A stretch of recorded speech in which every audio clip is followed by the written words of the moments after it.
God, catch up. Okay, I'm going to run to the bathroom real quick while we do this.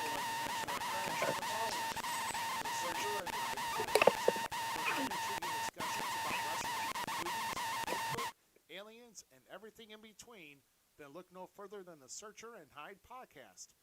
You can find the Searcher and Hide podcast on Podbean, Spotify, Apple Podcasts, and many other platforms. Go check them out today. And Outside the Ring STL. Join Shaft, Lucy, General Vader, and others who share their love for professional wrestling as they talk about the recent shows from the major wrestling companies, all independent promotions from around the St. Louis area, and even talk about great moments in St. Louis professional wrestling history. Find them on Facebook at Outside the Ring STL. Get ready for episode number 17 of the Falls Count Everywhere podcast, featuring longtime Midwest independent wrestling veteran, the Irish Devil, Douglas O'Shea. This podcast is scheduled for one episode where falls count everywhere.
We would like to take this moment to recognize another wrestling great who had suddenly passed away this past Wednesday.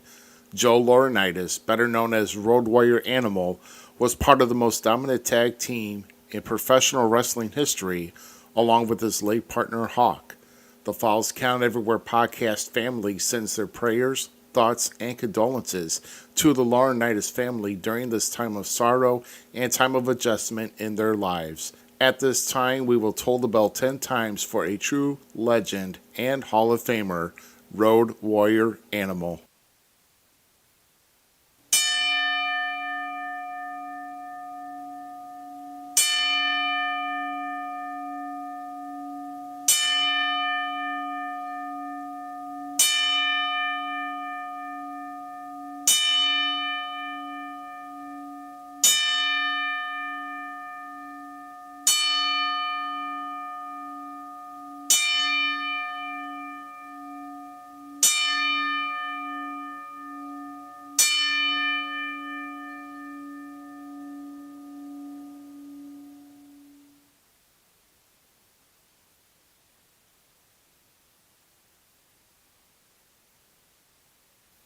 We thank all of you tuning into tonight's program here on the Lime Time Podcast Network.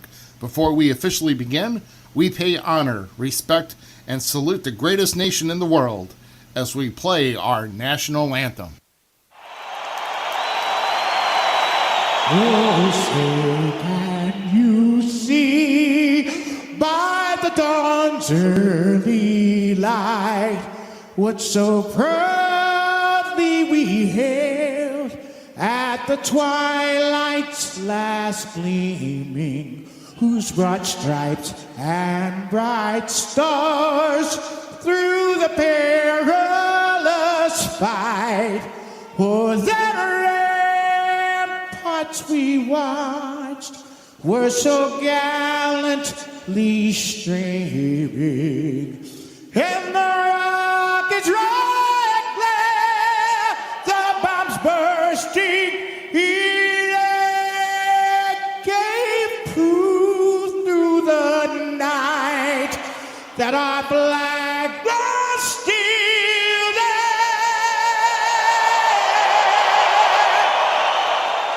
Oh, say does that star-spangled banner yet wave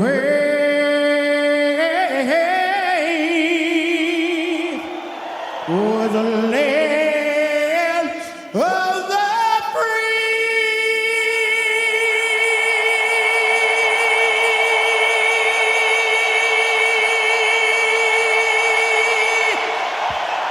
And the home of the brave.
Here we are. Once again, it's another Thursday night, and of course, another episode of your Thursday Night Ritual here on the Lime Time Podcast Network. Welcome to fall episode number 17 of the False Count Everywhere podcast, guys. Good that you can be here with us here. Kind of been a tough week for me for many ways, but of course, others have had tougher weeks. Has had a tougher week, but we'll get into that here momentarily.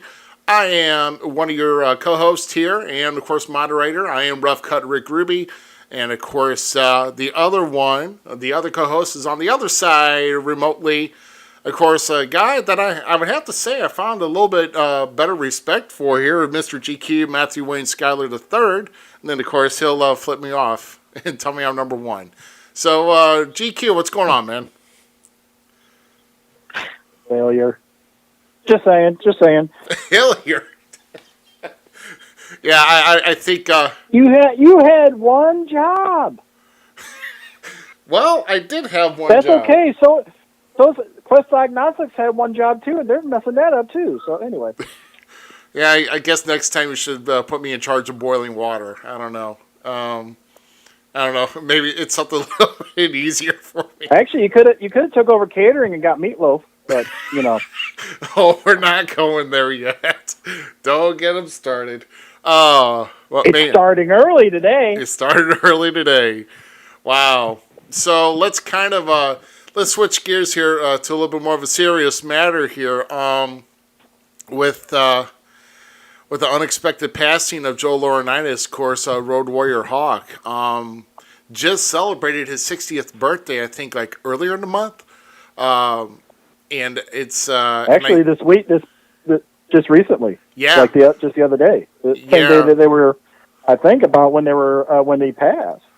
yeah. So it's And yeah. everybody knows like what he did in the ring, but he was so much of a family man. He supported his son so much that he got a place here in Missouri just to be near him whenever he got the gig with the Rams when we had the Rams, Oh, you have a or James. when St. Louis had the Rams. Sorry, yeah. Yeah, you have a James I have the Laurinaitis. Rams now out in L.A. So Yeah, yeah. I mean, and I don't even know. I mean, James Laurinaitis is not even with the Rams anymore. In fact, if I remember correctly, he may even be retired. But he was definitely a good force when the Rams were in St. Louis, and definitely an Ohio State alum, a great linebacker there. But I mean, gosh, I mean, what can you say about Road Warrior Animal? You know, gosh,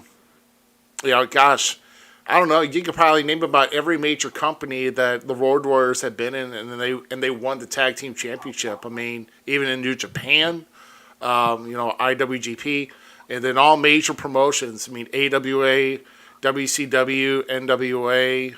Of course, with WWE. I mean, just name it. They probably held it. And a lot of territories in I mean, NWA too. I've heard, yeah, I've heard everybody say, like even Bubba Dudley has said that if he was to say who the best tag team of all time is, he says the Road Warriors. I've heard people refer to the Road Warriors as the Ric Flair of tag teams. So I mean, and that says a lot. I mean, even early on, they were still widely known all over the place. Like they even made it to when WCW had the first NES game out. They made the cover of that, Oh yeah, and they were just known for everything. Everybody would know either the Road Warriors or Legion of Doom, and from the people with referring to them as the wrestlers with the spikes on the shoulder pads and everything like that. And I mean, they just had that look that was so well known and everything for it, yeah, and they had a talent that speaks for itself. yeah. I mean, yeah, they started very young age. It's definitely started in the early 20s, and I watched a. See, what did I watch? I watched the Road Warriors back in '84 at the Mid South Coliseum, going against Jerry Lawler and Austin Idol, and man, that you talk about a match that just like went, it went ballistic. I mean, they threw the match out, but man, gosh, I mean, these guys ever, you think you want to see some hard hitting outside the ring and all that, you want to watch that match. In fact, you want to watch a lot of with the CWA in the Mid South Coliseum. Watch wrestling in the '80s back in that era, and those guys knew how to wrestle. And they knew how to put on they knew how to put up a fight. So, Well, one actual match I kind of remember, or a few that they were building from way back in the day, was when they actually took one of the spikes off of the shoulder pads and was trying to blind Dusty Rhodes with it. that was back in NWA major NWA territory Mm-hmm. around world with the World Championship Wrestling there, and that's when they were thinking the late '80s when they just turned heel, and they were trying to put Dusty out. So, but man, just a lot of great memories of the Road Warriors, Legion of Doom. Finally, Joe Laurinaitis is tag teaming again with Hawk up in heaven, and definitely rest in peace. Definitely thank you for all the time and what you put into this business. In fact, I even know with Damian Blade, when his dad was going through a tough time, his Animal was caring enough to send him a message and even talk with Blade's dad before he passed on. So definitely a great character. What Road Warrior Animal had been and has been a great example. And definitely thoughts and prayers go out to the Laurinaitis family and all the close friends there. And he'll definitely. Well, you even mentioned like when they gave a shout out to Blade's dad and everything, but you forgot that even last week he was just mentioned on there because Lynn, Butch's daughter, made the comment about that Animal recorded a video for Jovi's birthday. Yep. Yeah, as well. He sure did. And it's like, yeah. So he did quite a bit, and it's definitely going to be. It's kind of a shock to see this passing. I really didn't know. I mean, I'm kind of interested to see if there's any reports of how. I didn't know if he had any health issues. Nothing yet. I even checked before I came on, and nothing came across yet. Okay. Yeah, but it's suddenly to go at 60 years old. But he definitely lived his life, the way he wanted to, and definitely a guy that will never be forgotten. So, Legion of Doom always remembered as the best tag team of all time, and I'm not changing my. I mean, we can go on and on about who's the best tag team, but but we don't have that today because tonight we actually have our guest of honor waiting in the wings. Before you go further, everybody, before you fill up a toilet, you have to flush it first. So everybody go flush the toilet because it's going to get filled up right now in a second. Right. So tonight, our featured guest has been involved in the wrestling business for well over 25 years, and traveled throughout the Midwest, winning championships in multiple promotions that include tag team, United States, and heavyweight championships in each one. His personas in wrestling have involved countries that first started out in the rural lands of the U.S., but then turned his back on America and proclaimed a strong passion for his Irish heritage. And he's led the foreign exchange, provided a foreign solution, and now threatens everyone with a throat punch if he chants a certain meat dish in his direction. Please welcome to the Falls Count Everywhere podcast, the Irish Devil, Douglas O'Shea. Douglas O'Shea, how are you tonight, sir? Well, I was doing pretty good until I heard Mouth over there talking about stuff I don't like, but I'm going to pretend I didn't hear that because I just don't want to waste my time or breath on him. Well, on the technicality, Mr. You have a lot of bad breath to waste to begin with, okay? So we're not going to get into that now. Now, like I said, I'm gonna keep this PG, so I'll just keep my mouth shut. No, O'Shea. I only said meat. Now, granted that there's chicken, there's fish, there's many other kinds. There's also the meat that comes in a loaf. I didn't say that, did I? I mean, it's like he's aiming for a throw punch, and he doesn't apparently realize that not only does this throw punch hurt, it's won me championship. So I would choose your words wisely next time. Oh, well, I'll tell you what. What we're going to do here, Douglas, is, we're going to get to some things here in the middle of the show, or if anybody decides they've got a question or a comment from Mr. O'Shea, you see the listener line up there, 314-764-5540. That line should be up and running. Got it ready to go. But yeah, we are going to have... and of course, if you got a question in the chat room is open as well. And if you got a question for Mr. O'Shea. So hopefully... Pay no attention to the walking beard in there, though. So. Yeah, okay. All right, so we're going to get down to brass tacks here with our first question here, Mr. O'Shea. And tell us how it all began with your world of wrestling. When did you start watching wrestling? Who were your favorite wrestlers growing up? And how did you stumble upon your chance getting into the wrestling business? Well, pretty crazy. I wrestling's been in my family. They've been fans, since day one. So I would say I've been there since birth. But my memory of watching wrestling at the Chase was pretty strong. I was bored. I didn't like it. I was like, well, what is this crap? 5, 6 years old. What do I know? And then cable came out, and I was seeing WCCW with Bruiser Brody, Devon Aaron's, Freebirds, and then WWE, or I think it was WWF at the time, came on, and I was like, wow. Look at all these. There's giants, there's monsters, there's craziness. I need to be part of this, and I remained that goal to become a pro wrestler. Only problem with it, what made it really tough for me was, I was a really tall guy, but the weight was a condition. I had high thyroid and diabetes, so gaining weight was not an option. Let alone when you're living on a budget, trying to get that weight on and trying to make it to the big times was not that good for me. But I kept talking about it in school, and then one day a friend that I've known since high school came up to me and goes, "Hey, my cousin, he's in the business." I said, "Really?" And I said, "Well, can you get me in it? Can you talk to him?" He goes, "Yeah, I'll talk to him." And that's when I met Carol Brown. And I know Tim know him. I'm not sure, Ruby, if you know of him. Carol Brown. Who all knows him? Who all knows him? What? You said, yeah. Man with many names. We don't. Room, so, yeah. Yeah. But he knows of the guy, and I'm not sure about Ruby, but a lot of guys.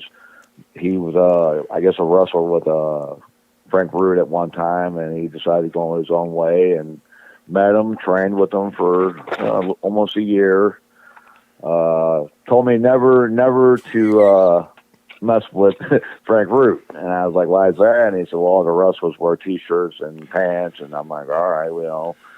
And then I think it was '95. My dad told me my dad at the time, he was a country line dancer, and it was called Big Texas, and he told me there was a wrestling group in there, and I said, "Well, who is it?" And he said, "Frank Root." And I was like, "Oh no." And I said, "Well, I'm going to go down there anyways and check this out." And I didn't see pants and T-shirts. I saw wrestlers. And they gave me an opportunity to get in there, show them what I had. I trained with Frank and his group for a good 6-7 months. I was training with Brian James. For, any Midwest fans, you know who Brian James is. He's multi-champion. Big guy. I was training with him, but one thing led to another, and here I am 25 years later. Yeah, we definitely remember Big Texas fondly, and that was when it was a hopping joint before, Yeah. It's kind of the good bars never stay around for long. It's kind of like with Billy Joel's the song, only the good die young. I guess that applies to good bars too. Someone's got to screw it up. But I just know that I remember the times where we used to, before the show or after the show, we all used to sit out in the parking lot and freak out the guys walking into the video store, the X-rated video store next door. That tells you all we know you know if it was a venue next to an adult video store. yeah. With a cheap hotel right next to it. Yep. Yeah, $25 an hour. But it was, I'm not gonna. So Doug, did you ever get a room for 5 minutes? I mean, No. I went ahead and used your room. Thanks, so. Yeah. Have a quick date and give her a Big Mac and be on your way. Don't bother with. Yeah. And what was cool was the Big Mac was right underneath his pillow, so it was all good. Yeah, that's right. I said that. Oh. But, by the way, let's make sure this hashtag can get out there for the day. Just make sure this hashtag trends. I'm not going to say it. I just want to make sure this hashtag that I'm showing on the screen trends. And anyway, go ahead. Oh my gosh! And we hope we don't, because I got a bad feeling you're really you're really trying to come out of retirement and get back into wrestling, and I'll be your victim, buddy. Oh, yeah. You'll be my victim. Okay, cool. Yeah. It's not that hard to do, really, when you say it like that. So Oh, and this so I so there's something stop here while I've you're always ahead, wanted to Doug. Yeah. stop while I have, but I want to explain to certain the people out there because every wrestler, every manager, every promoter's got their haters, and I have I had several mini strokes several years ago, and ended up giving me a speech impediment. And I'm taking fuck, I couldn't tell you. They put me on so many different medications to help me out. Nothing was working, and now I'm on like 800 milligrams, of where my mind slows down. I try to. I'm able to think better than my mouth talks. Yeah. But yeah, I that's why I do a lot of grammar cops. A lot of grammar cops like to attack me when I misspell words. It's like because I'm going so fast, push send, and I don't proofread it. And next thing I know, and I'm saying something totally different than what I was trying to say. I'm like, what the hell did I just say? And I'm already getting attacked. So that's how pretty much the Facebook of me being pretty popular on Facebook, internet wise, became I would always shoot back at people. I would always yell at everybody. I would always scream and holler, call them names, tell them to fall off a bridge, and it's worked because it brings in fans, and they know they hate me when they show up, and and I think I do my job very well. Yeah. Yep. I would assume. Yeah. I don't think there's any question there. So Oh, is he done talking? Sorry, I usually tune him out. yeah. So I kind of you did answer that you were being trained by Brian James. I guess you and Brian James kind of training together. Yeah. But I'm sure you had some other vets. Were there some other vets that trained you? And then how long was it before you got your first match? And do you remember anything about your first match? I actually do remember my first match, but I trained with a guy named Carol Brown, and there was a guy named JT, and there was a black guy. He was real nice, real high flying, but I don't remember his name. Hold on.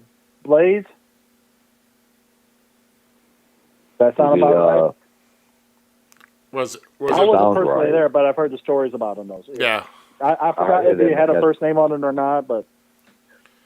Yeah, he was good. He was he was good back in the day. He would be able to hang with the guys today. So, he was a real good wrestler. Then when I got into RCW, or I don't even remember what they were called back then. Central State. Central State Wrestling. Yep. I trained with I think it was Lee Miller. He was a Russian assassin. Hawk Elliott, Beast. And then I was basically, I self-taught myself, but I was always at training, but, anything extra, I practiced on my own. I did it if I wasn't at home trying things. I was always at the training center, never missed. And I know Ruby back in the day, the guys nowadays, they take down the ring once a month, twice a month, and they're heroes. But, we were doing it, Monday or Friday, Saturday, and Monday. Taking that ring, putting it up, taking it up, putting it down, and then times when we were training, there was no air conditioning in the building. We're wrestling in there training 120 degrees while outside is 90. And there was just no relief, but we made it through without complaining. And I might be going off. I'm going off subject a little bit here, but that's, I think some of the problems nowadays with the younger generation is, they think they do something good, then they deserve more. And, I'm not saying because it took me so long to get to this point where I was getting recognized in championships and everything. It took me 10 years. Yeah. And my, like my very first match, I was tagged up with, oh my God, I forgot his name. You were wanting to book him for a referee at one for the IEW show, but I can't remember his name now. He former guest on our show, Luke Roberts. Luke Roberts, yeah. He was I think the Techno Kid, and we went up against Buckskin Jim and Hillbilly Jim or whatever his name was. Hillbilly Bob. That was his Buckskin, name. no, Billy Bob and probably Buckskin Jim. Billy Bob and Buckskin. Yeah, Ooh. yeah, Billy Bob. Billy Bob, yeah. So that was my very first match, and Hillbilly Bob, he walked up to me and goes, "Hey, man, my brother's a little small, so I was kind of wondering, since you're a bigger guy, would you take the blunt of the deal in there?" And I'm like, "Yeah, sure, no problem." Well, that was a bad mistake. I was like, "Oh, man, I didn't know this guy was going to crowbar me to death." He got the Billy Right. Bob chops. Yeah. Yeah. And it, But he's a good guy. I always wonder where he is to this day. I always want to know where Buckskin Jim went. 'Cause he was my Buckskin, I actual don't think first anybody TV knows match. about. I know Billy Bob. He's no longer in the business and everything, but still talk to him on occasion. So I tell him he was mentioned again though too. Maybe try to get him on here. yeah. I don't know. No, we already know. Where Billy Bob is. Buckskin. I don't know. He might be. He might be literally out in the boonies, and that's a shoot. So I mean, I don't know where he's at. All I know is that his last match in. Just follow your nose. You'll find him. I heard. Oh my I heard lord. the stories about him. Yeah. Yeah. Last I heard from him was he didn't have such a great match against Pondo because the one guy was trying to old school the other, and that was in Poplar Bluff, the Central States era, and where the cops got called because Buckskin threatened about going out to his truck to get something, and we didn't know what, and he didn't want to stop. So it's like we had a wow. Yeah, Didn't that we was. just talk about this last week too? Yeah, I think so. Yeah, yeah. And the reality of wrestling, it's not all stories. There's some reality in there, and Yeah. unfortunately, he gets bad. Yeah, so sometimes the reality is someone's going to come at you charging you with aggravated assault if you don't chill out, Yeah. Oh, my gosh. Yeah. Oh. I get a lot of people that I guess off the subject a little bit. I get a lot of people asking me why I haven't tried out for the WWE, and I'm like, when I think about this, I did try out. I sent in my videos.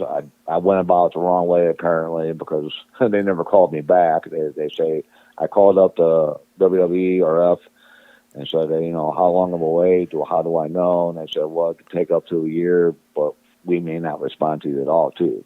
Right.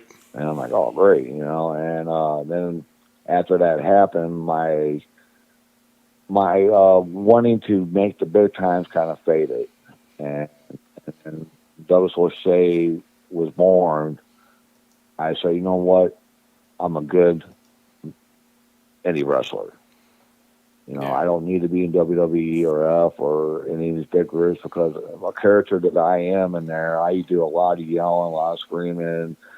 I'm a brawler, and guys, I just don't think in WWE my character would have lasted long over there. I think I would have burned my own self out. Well, you probably would have even gotten it. You would have gotten something totally different. But I mean, and here's the thing that a lot of people don't realize. I mean, there's very few that you can. I think almost any wrestler whatsoever, indie wrestlers or talent, know no more than 10 people that have ever gotten tryouts, or I'm not even saying tryouts at all, but gotten even dark matches for WWE or anything like that, let alone contracts.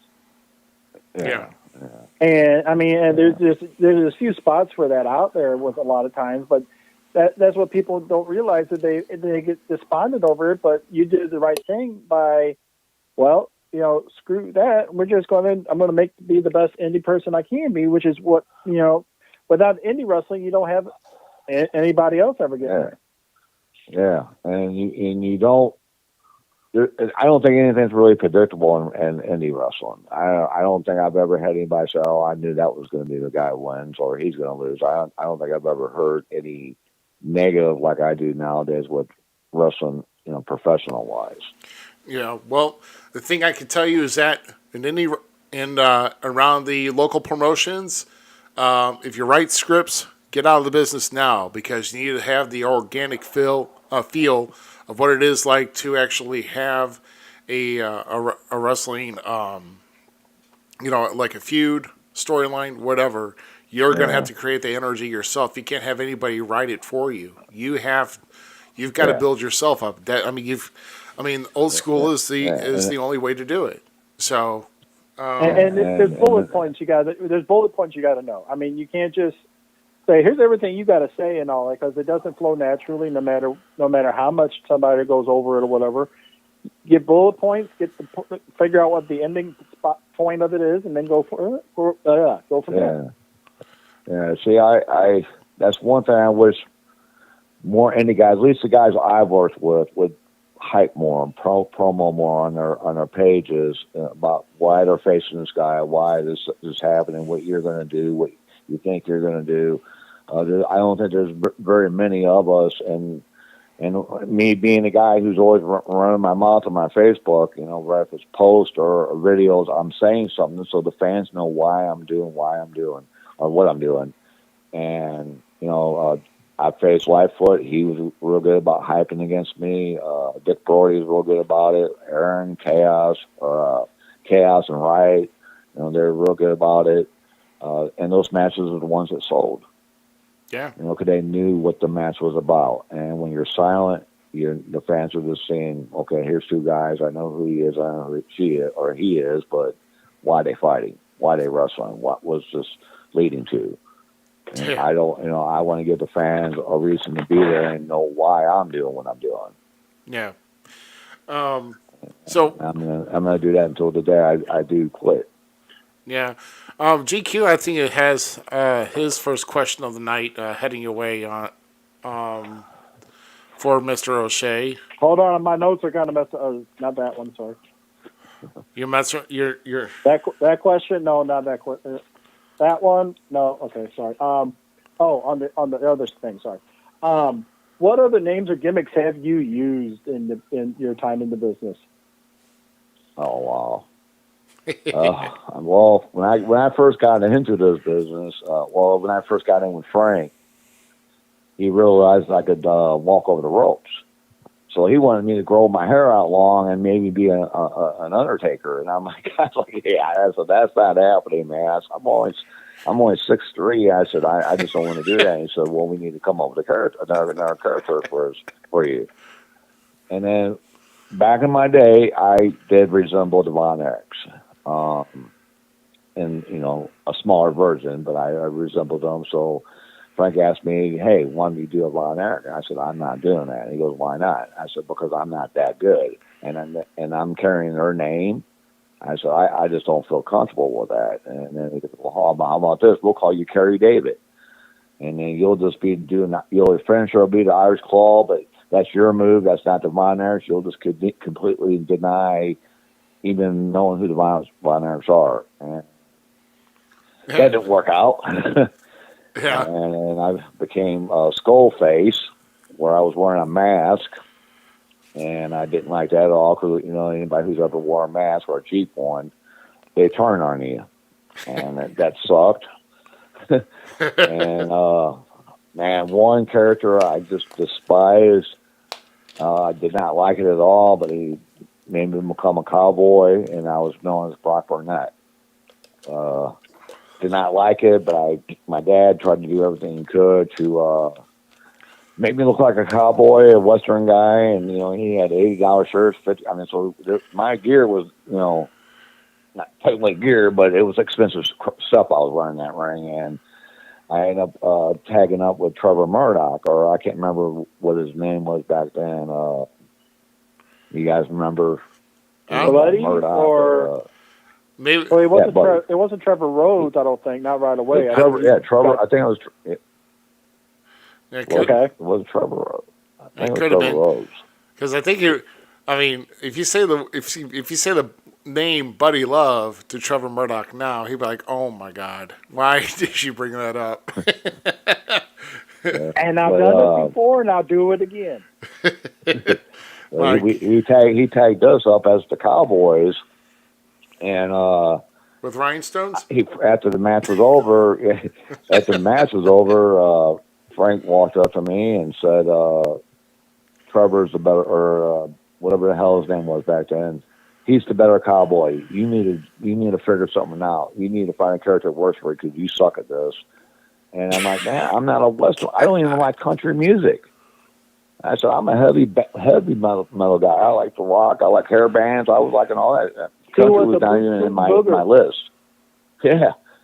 And but I was Brock Burnett for I think a good 2 years, and then one day it was called the Foreign Exchange. There was a guy named Daniel O'Brien, and I forgot the other guy's so name. many back then. That's good by me too. But he does that Indian burial ground. So if they build a building and they find Indian stuff, he would come in and they would bring him in. It's all right. But they needed to find an Irishman real quick, and they looked over at me, and I happened to be wearing a green shirt. And I said, Doug, you're going out there. You're going to be the Irishman. And I said, man, people are not going to believe it, though. And they, what do you mean? I said, because I don't speak Irish. I said, I'm Irish, but I don't have the accent. They said, don't worry about it. Just get out there. And I sounded more French than anything, but went out there, and they said, wait a minute, man, stop. What are you doing? I was like, I'm putting my tights on. And they said, no, put your boxers over the black tie. So I was wearing my green boxers and my green shirt in that match. But after that match was over, and I was against, I forget their names, McCoupin Boys and Izzy Blackwell, after that match was over, they were chanting USA for a good 10 minutes. They were chanting the USA when the next match came in. And I found my calling card. I said, this is who I am. This is who I could be because I feel it, and this is the guy I am. Cool. Which, by the way, was Danny O'Brien, Scotty McTavish, and the Russians. Scotty McTavish. Yeah, McTavish. Yeah, that's Scotty it. McTavish. Yeah. Which it was an impressive faction, I would say, because the guys could work. McTavish was good. I mean, all three of you guys could work good.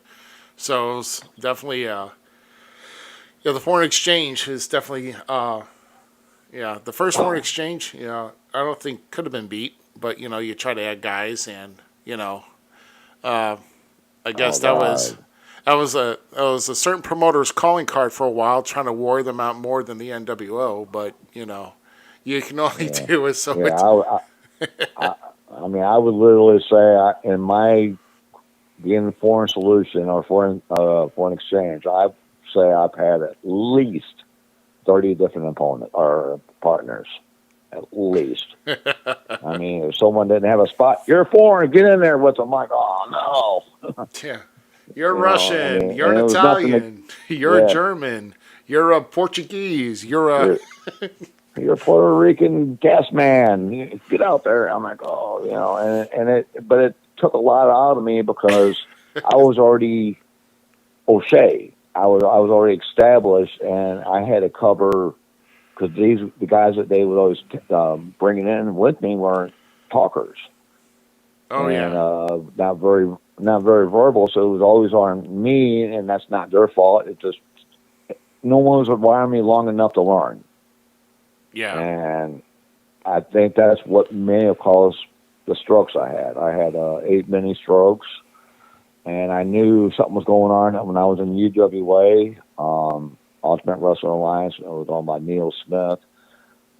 I was a United States champion over there for 8 months, and at the time the last few matches I was in over there, I said something's not right. I feel like if I would have closed my eyes, I would have fell asleep and not woke back up. And then one day I went to work. And I was walking into things, didn't know what was going on, and I ended up having a heat stroke the first time. And then the second time, 3 days later, I had a mini stroke, and then I came back and had a wrestling match, and no one ever knew this till now. This is when you beat me, Ruby, for the tag team championships. I just got out of the hospital after strokes. but I was wanting in that ring so bad and not using common sense and being smart and rusting up. I showed up anyways, and thank God for the quick pen. You know, that's the only time I'm not going to complain about a quick pen. Yeah. And you were the tag team champion by yourself. Oh yeah. And I remember Well, because that. he needed both belts to hold his pants up. God. Jeez. Well, you know, that's Funk is impressive. on a roll. Funk is on a... Sorry. Yeah, don't do that. No, but yeah, that's an impressive too. Winning the tag team championships by myself and I held it for a while until I was stripped. And they're like, "Nah, you can't do that no more." I'm like, okay, who cares? you know. I mean, you ended up going against some big dudes too, and you know, a lot of people don't understand, or maybe people can't concept yet is, even though we may know who's going to win or lose, there's a story that you have to tell before you get there, and gravity doesn't get easier, or gravity doesn't stop to make that story happen. You know, if you jump on top of me, I'm going to feel 300 pounds hitting me. If you hit me with a chair in the head or in the back, that hurts. It ain't. These are not props. What WWE does, I have zero clue. I'm not there. I've never been there. I've never been hit by anything there. But I know in the indie business, we use real stuff, and it hurts. Yeah, it does. It does hurt. I think, I'm up for a question now. So, I mean, obviously, we're gonna, tag back. I mean, after you got started and you were wrestling, back in the mid-90s, is there any wrestler or wrestlers that you looked up to for guidance and advice to help guide your success in the business? This is where when I'm O'Shea in the ring, I always felt like I was standing alone. I never actually watched anybody's matches. I was always kind of thinking to myself, what do I need to do to stand out above everybody else? But I mean, if I had to, talk about people I've worked with and have great matches with, I can answer that. But looking up to, I don't think I've ever actually had anybody I looked up to. I have respect a lot of guys. So I don't want to, I want to make that clear. I respect a lot of guys, but looking up to anybody, I don't think I ever actually did as far as independent goes. As far as pro wrestling goes, King Kong Brody, David Von Erich, Terry Gordy. I was into the guys that were brawlers. I was a big fan of that. Yeah. So if I was to look up to anybody, in the big times, it was those guys. Yeah. And then what's funny is I remember, I know you guys know Chris Rye War. There was a thing, they were asking Russell's questions. War and Chris Rice are the same person? He's got mental problems, something's, I don't know, delusional in his brain, but expert. He said this, some fan said, hey, who's your favorite wrestler? And he said John Cena, and I lost it. My IEW hotline is ringing. Hold on, I got a better answer. Be right back. Okay. Yep. All right. So, well, never got. Go back to IEW. He's probably ordering pizza. Actually, he's hungry. Oh, yeah. Oh my God. Can I get extra meat on that, please? Thanks. Yeah. Yeah. Extra cheese, please. Extra cheese? Yeah. Don't think the heart's clogged up enough. Well. Yeah, cheese congests you, but I think anyway. I don't know. That's what he told me. But kind of because so he stepped away for a minute, but we'll go ahead and on because I've actually got the next question because you were talking about your health, how you were getting the mini strokes and all of that, but you have gotten within like the first few years or so in your career, you actually had an injury that actually was pretty severe. Yes. If kind of let the fans know what kind of hit, what happened there. All right. Well, they had me going up against a guy named Kevin Sharp at the time. He might be better known as Kevin X. They said that we want you to face him. Well, he was coming in late, and it was literally I walked out there and prayed he was going to come be there in time. He come walking out. We never talked anything out. We were both green.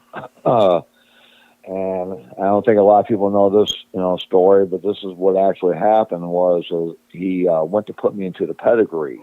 Now, back then in '96, the pedigree was not as well known as it is today. So when I got put into that move, I thought he was going to do a double arm suplex. Yeah. And I jumped, and he went down, and I dropped straight on my head and ended up breaking my neck. Yeah. I laid in the ring in pain. To this day, I wish I could ask him, but I could live without knowing. But I looked up at him after he pinned me. And I said, "I think you broke my arm," and he just went, swung his arm and walked away. So I don't know if that was part of the show or if that was reality. But I thought my arm was broken. No one carried me out like they do in WWE. I actually walked out of the ring on my own. It took me about an hour and a half to get to the locker room because I could take baby steps. Went to the hospital and they said, "Well, we're going to have to find out. We're going to take X-rays. If your neck's not broke, we'll send you home. And if it is, we're going to have to give you a choice." And I'm like, "Okay." And they said that my neck was broke. They said, you can wear a halo or get the neck surgery. And I said, "Well, we'll get me back in the ring sooner." They said the surgery. But then when I got to this, after the surgery and I was recovering, I couldn't talk. I almost died too. The surgery was supposed to last 2 hours and ended up lasting almost 5 hours. Back then, I don't know about now, but back then my neck and my shoulders were pure muscle. And they were having problems getting the thing down my throat, and they were tearing my muscles were pushing it up, so they were tearing my throat up in the process of trying to get that down. So I couldn't even talk for 2 months. I was like, that's how I would talk, and it hurt when I talked. So it wasn't fun. And when I was weighing about 187 at the time, I was in the hospital for 5 days. When I got out, I actually weighed 155 pounds. Oof. And I didn't know if I was ever going to get back in the ring. I didn't know what was going to go on. I was already hearing rumors. I was paralyzed. I got killed. I died. I mean, it was all kinds of crazy things I was hearing. So that was my first drama of wrestling. And I showed up and never saw Kevin Sharp, Kevin X. So like 6 months later, I called him up and we talked things out. And the reason he said he didn't call me in that time was that he was told I was going to sue him. And I'm like, dude, I couldn't even talk for 2 months. Who told you that? So that's when I should have learned, that this wasn't going to end the rheumatry in wrestling. But I tried to stay out of it. Those few months must have been great where you couldn't talk. I mean, but yeah, I'm sure it was. Can't wait to slap you right in the mouth. And the funny thing though is like the lawyer. You were telling the story just the other day, and the lawyer was like saying, "Well, we'll sue the promoter, we'll sue the referee, we'll sue the wrestler, and everything, blah blah blah." Yeah. Not knowing that the referee was also your papa.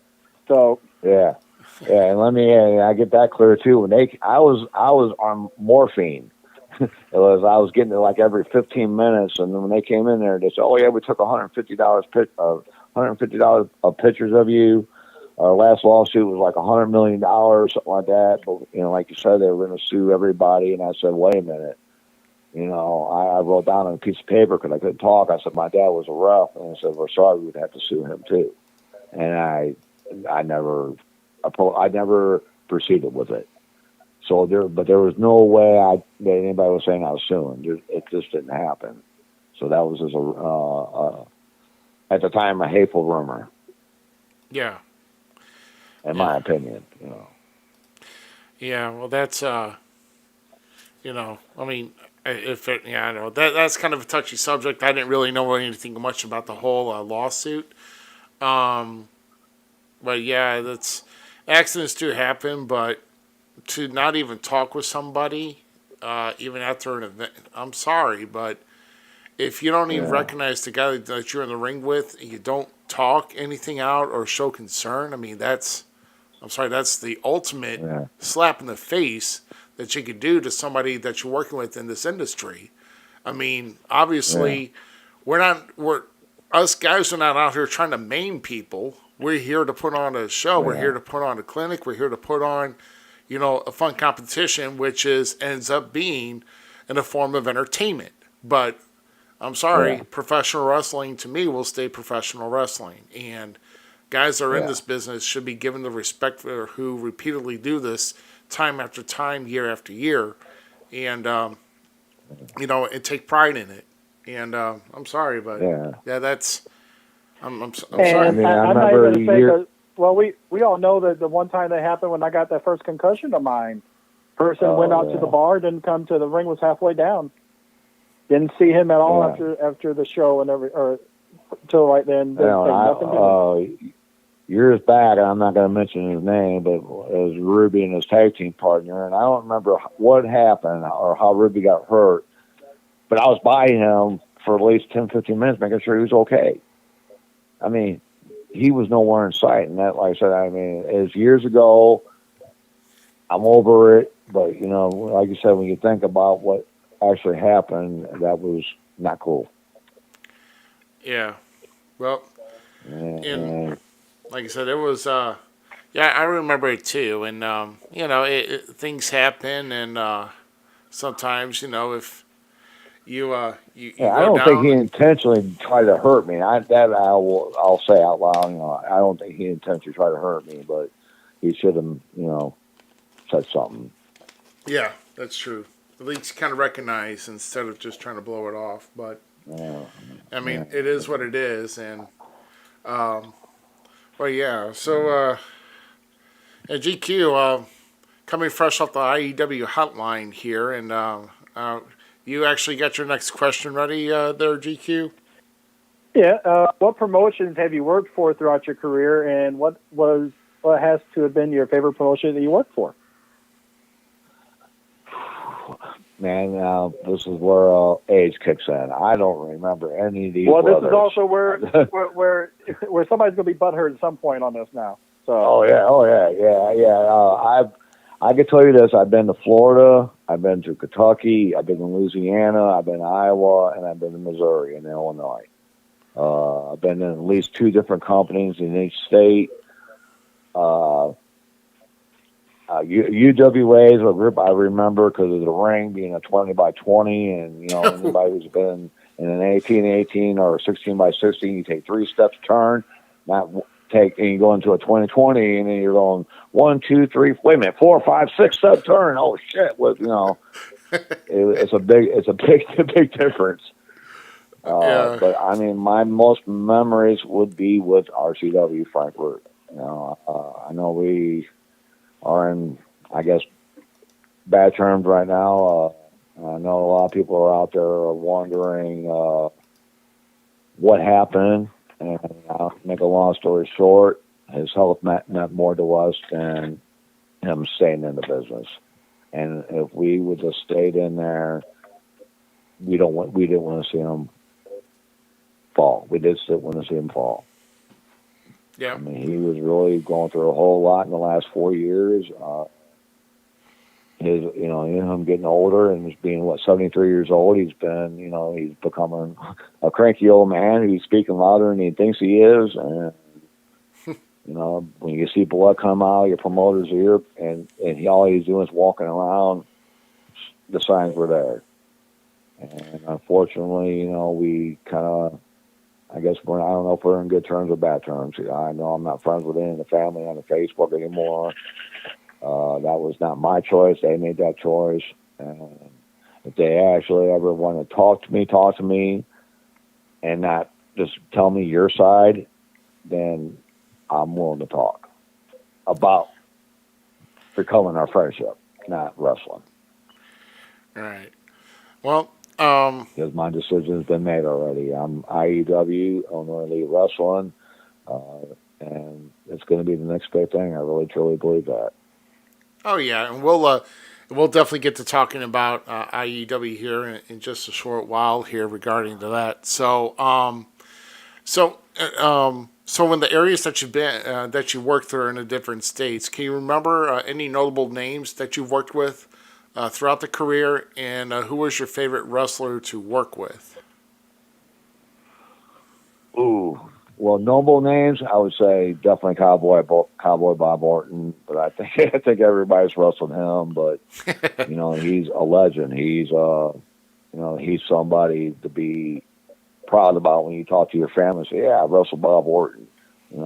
Roddy Piper's bodyguard, the guy that wore a cast. I mean, first WrestleMania. I mean, I don't know of any negative I could say about that man. And, Craig the Hammer Valentine was kind of a shocker when I met him, and I tagged with him. He was a lot taller in person than I thought he'd be because on TV he looked kind of short, but in person he was, Yeah, I think, almost as tall as I was. And I'm 6'3", and he was, almost right there with me. I'm like, damn, man, I thought you were shorter. Man. And, yeah, but yeah, one more, I want to say this about Valentine, and I don't care if anybody believes it or not. I was working the crowd. He came out to go get signed autographs and take pictures. Well, I said, "What are you doing out here, you old man? I'm out here. It ain't your time." Whatever I was saying, I was yelling at him. And then I went back to the locker room, and he come walking in. He goes, "Hey, man," he says, "Did I piss you off?" I said, "No, man. I was just being my character." He goes, "Oh, man, I really thought you were mad at me." And I was like, now, if I get a WWE Hall of Famer to believe I'm mad, I can only imagine why the fans think the way they do about me now. man, yeah, Kevin Thorne, I worked him. And that was thanks to Mr. GQ. He brought him in. I'm working with us a few different times. I got to tag with or tag against them. And I think that has got to have been the first time I was ever credited for that. oh, you did it, so I'm giving you credit. But yeah, it was thanks to him, and I don't know if he brought in more fans, but he definitely brought attention to RCW at the time. yeah, And he was a cool guy. I had some wrestlers, especially Brent Rage, whatever he wants to call himself nowadays, who told me that I better not hurt Kevin, or he'll have his uncle come after me, or cousin, whatever he was. I'm like, who's that? And he goes, Sid Vicious. I'm like, what? I was like, now I don't want to face the guy. Now I'm afraid I might hurt the guy. And I pulled Kevin to the side. I said, look, man, this is what I got told, and he just laughed. He goes, "Oh yeah, he is, but he ain't gonna do nothing, and don't worry about it. Who told you that?" And I said, "I'm not. That's enough drama as it is. I'm out. Can we leave him alone?" He goes, "Yeah." But I asked him a question one time. I said, "Hey, who's the hardest hitter in WWE?" He goes, "All of them." So for all those ones that want to think it's all we're pulling punches or whatever it is that you think is believed to be fake, I mean. And Kevin Thorne told another wrestler, all of them. He has no reason to sell to me. I've been in the game longer than him. yeah, And so I mean, it was kind of like I heard that I was like, man, it made me have a little bit more respect on what I was watching on TV. I was like, yeah, man, so I wonder if that really did hurt, or. I sit back. I don't try to critique matches like a lot of I watch pay-per-views with other wrestlers, and they critique the whole pay-per-view. And I'm like, dude, be a fan. What are you doing? Who cares? And you saw them talking, or saw them doing this, and saw them do. I mean, who cares? Watch the match. So that's yeah, why I watch a lot of pay-per-views by myself nowadays. I don't need to hear the critique, and I'm just going to watch and have fun with it. yeah, yeah. Yeah. Uh, You got to imagine with Kevin Thorne though. Before he came in, he had his ECW stint when they were trying to bring it back, and yeah, even that brand in WWE was trying to compete, so they were still trying to make that work kind of tight a little bit. So and we're not even going to mention the Mordecai gimmick because that was a flash in the pan, and they didn't know what to do with him. But when he came back as Kevin Thorne, yeah, those guys, they were trying. I mean, guy came match like Mike Knox trying to work him, and then of course Test was there as well. I mean, you got some big dudes in there, man, and I mean, sure, yeah, those guys are going to hit. Those guys are going to lay it in kind of good. To trying to make ECW a reputable brand. So When my I was in goodness. there when I was in there fighting or wrestling Thorne, when I was punching him, I guess I would say I got a good solid hit. He told me to hit him harder. He goes harder, hit me harder. I'm like, what the fuck? Excuse my language, sorry about that. It caught me off. It caught me off guard. You know, I didn't because I thought I was laying them in pretty solid, and then here he is wanting me to actually ball my fist up and try to knock him out. Oh man. Well, let's say there's tight work, and you know, so sometimes adrenaline keeps going, and sometimes maybe those punches are not being even felt. So who knows? You Yeah, never. and I'm glad you said that because it's like I try to explain them. Friends that say, "Well, how are you able to get back up?" I said, "It's all adrenaline." I said, "Give me about a half hour. You're going to see me turn 80 real quick." I said, "I'm going to start hurting and dragging my foot, cracking." I'm like, "Yeah, I said, "It hurts, man. Don't ever think it's all. Don't think it's phony in there. It's not a trampoline. Those are not pillows for turnbuckles. Those ropes are not the softest things in the world. And I can't do a backflip or a front flip in a ring. If it was a trampoline, I would be able to do backflips and front flips. Right. It's not a trampoline. It's a solid ring. Yeah. And it's like, oh, there's a spring underneath there. Well, that spring is to hold the bars from being bent. Right. It's not to give us any extra bounce or softness because it's just not there. Right. Well, and I'll tell you that RCW ring, at least to me, that's gained some foundation, if you know what I mean, over the years that it's been there, with it being a little more stiff than to my liking. But it is. I mean, it is A what lot it of people is. don't know that. I think. Tell me if I'm wrong. You would say that ring kicked our ass more than the match did itself. Oh God, yeah, yeah. I think I mean, think that ring had it out for me ever since when I broke in my rookie year during warm ups and broke the ring. Had to cancel the show at Big Texas that night. Man, no, don't now. I'm going to tell everybody something here real quick before I forget. When we did our first TV tape for Channel 11, it was you were on the card, I was on the card.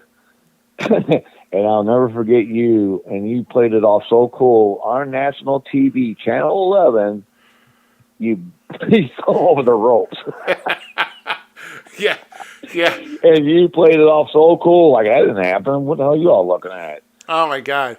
Well, not to mention that.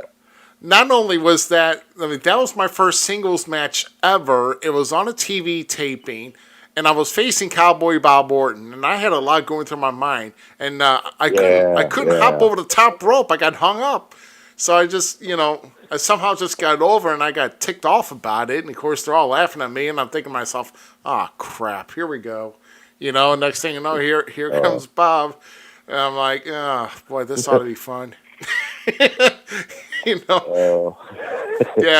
It was. That was hilarious. Yeah, it was the. Thank God the match only lasted 3 minutes. Yeah. Put the rookie in his place. So. Michael Lilly says the ring is what, like 65 years old. It feels like it. The ring is 10 years younger than Michael Lilly. There you go. Yep. Oh my God. But oh gosh. So what was? Oh, okay. So on our next question here, what would you say was your greatest feud or storyline that you've been involved with you personally?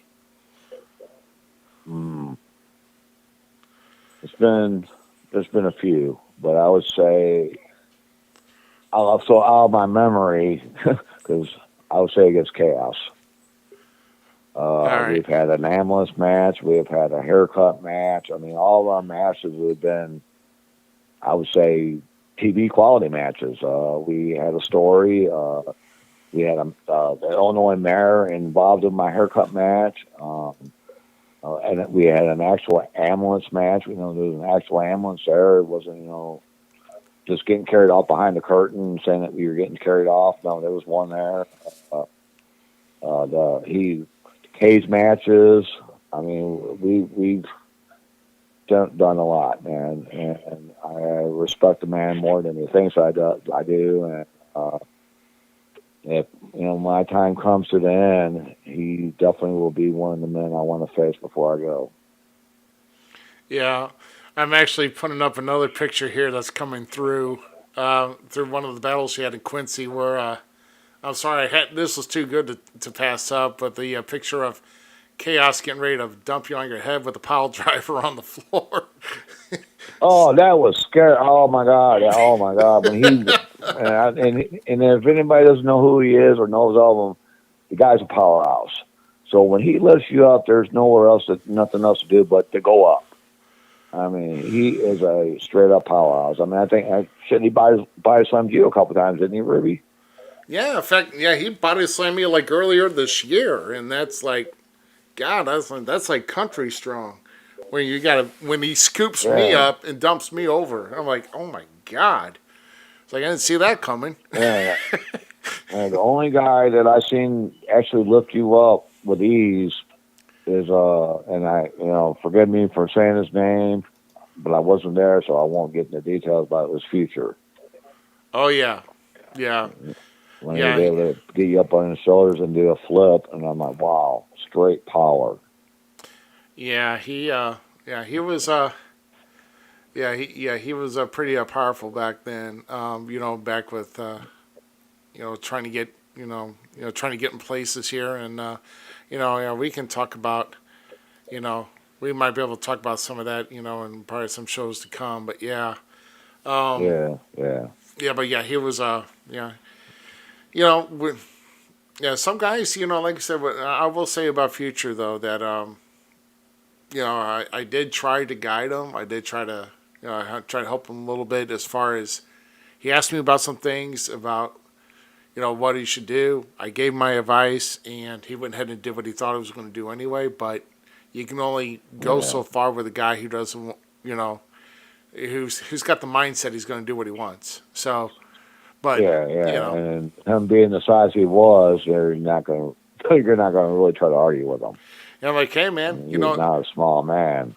Yeah, I'm like, hey, I mean, that's, like I said, that's his career, but he wanted to see. But of course, he had the different avenues. He had the looks. He had the stature. He had everything that what WWE was looking for. And I can't give him really no advice on WWE, much less anybody else. I've been across with working with Future. I've been across with working in the early stages of Trevor Murdoch's career. I mean, those guys, they found their outlets, and they got lucky, and they pursued and took advantage of the opportunity. So that's what you got to do, Yeah. But it's oh my goodness.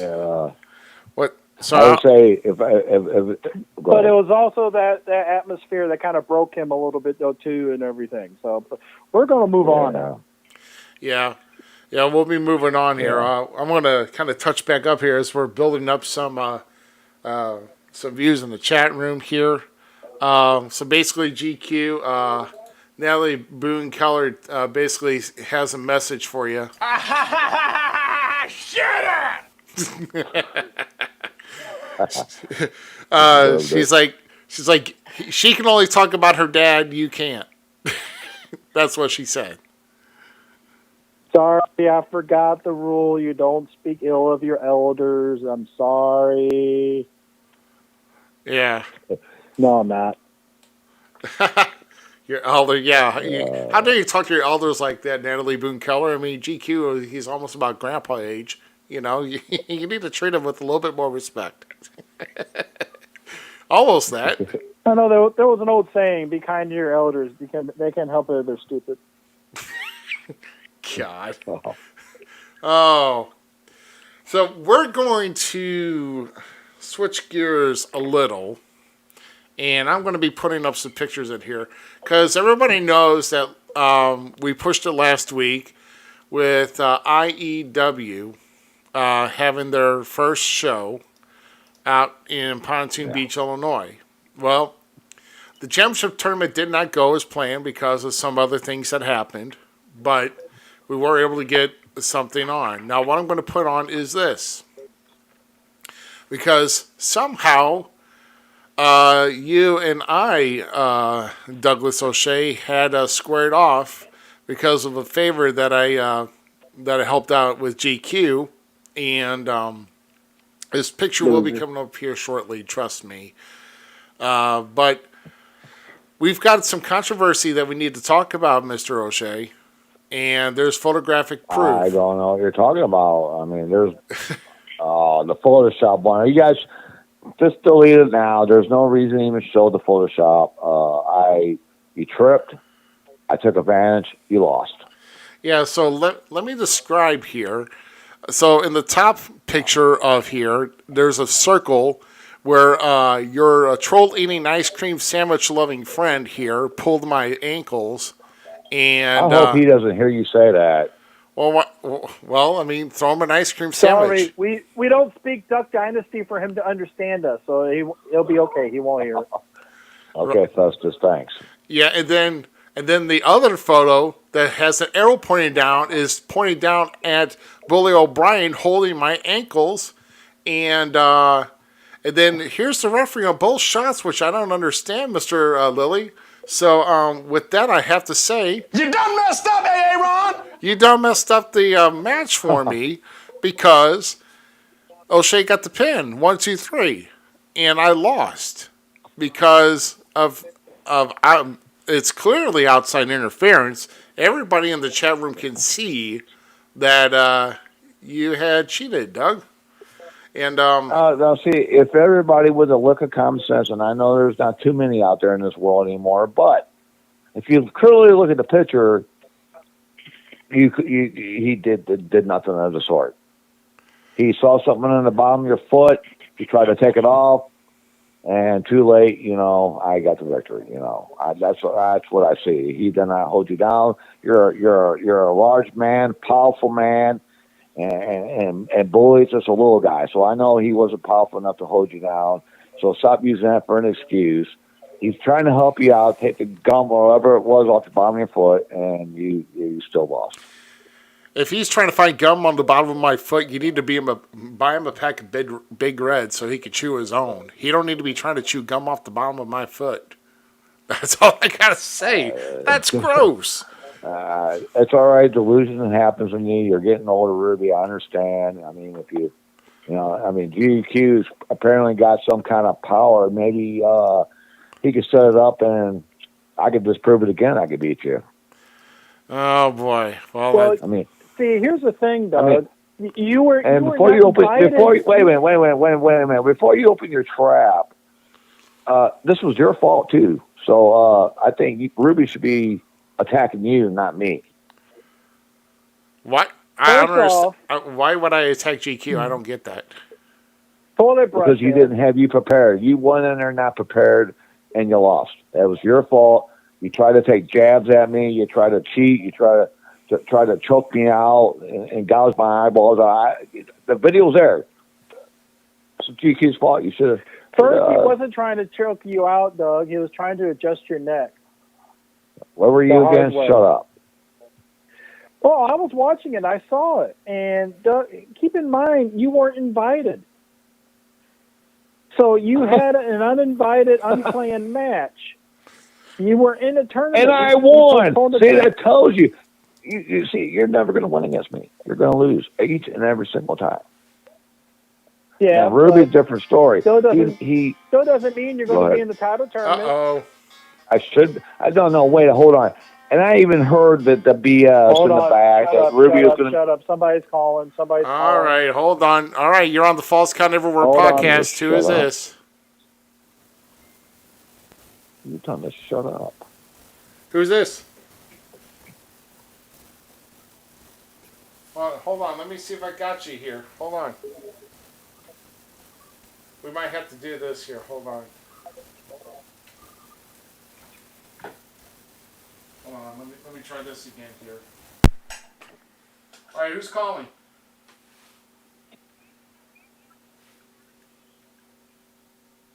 It must have been Bully. He thought it looked like an ice cream sandwich, and he ate the foam.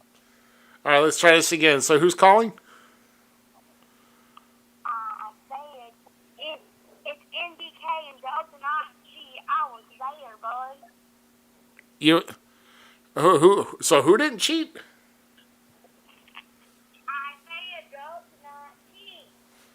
Doug's not a cheater. So MBK says It's, that Doug's. exactly.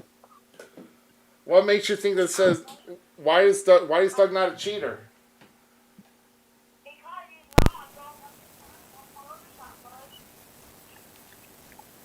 Okay. Oh, that's nice. You got to go to kindergarten in the morning, little one. Hey, show respect to the fans. She saw the obvious, and apparently you haven't. What now? Doug, you're. Oh, hold on. You. Yeah, well, Mr. O'Shea would have easily been caught cheating if we had a proper looking referee. What?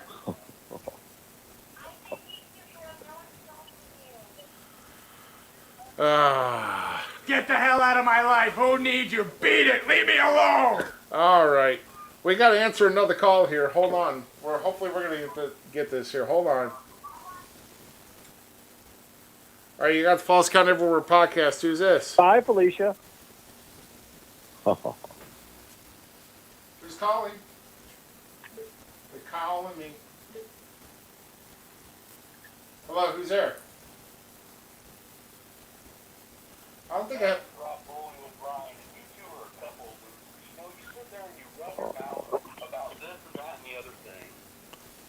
None of it makes any sense. You have Matthew sitting there like he'd done something special, but what he did was got you beat. That's what he did. Well, yeah, you mean you beat me by holding down my ankles, there, bully? Nobody held you down. You're such a loser. You're so weak you couldn't get up. That's the thing.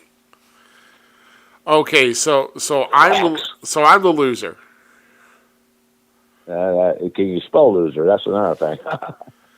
Yeah. COUGOHOSHEA. Yeah, he's a dumb. Beep. Oh my God. Well, Bully O'Brien. Well, I'm going to record that over and over. Wow. Well, how about I Hey, suggest? hold on, Doug. You want to record something over and over again? Ruby, hit that other file that I sent you. Oh yeah, here we go. This is a great one right here. I love this one. Hold on. Let's turn this sucker up. I love it. It's great. You're gonna love it. Your family would want to use it as well. So here we go. It's dinner bell. Hey, Mom! The meatloaf! We want it now! The meatloaf! Oh, man. Oh, GQ, I'm going to hit you so damn hard you're going to have hair on your head. Lieutenant Dan, ice cream too for dessert. Is Bully Brian still on here? Yeah, he's out here. He's angry. Bully, what would it take? Would it be like 2, 3 ice cream sandwiches just to knock out GQ for me? Because I really can't handle him right now. Trying to talk business here. Oh, well. I think he hung up. So there you go. Oh, what? All right. Sorry. So Bully O'Brien. Shut up! There you go. And for some reason, my splitter's not working. I don't know why. I guess I should have tested it, huh? Oh well. It's not Irish compatible. Oh yeah.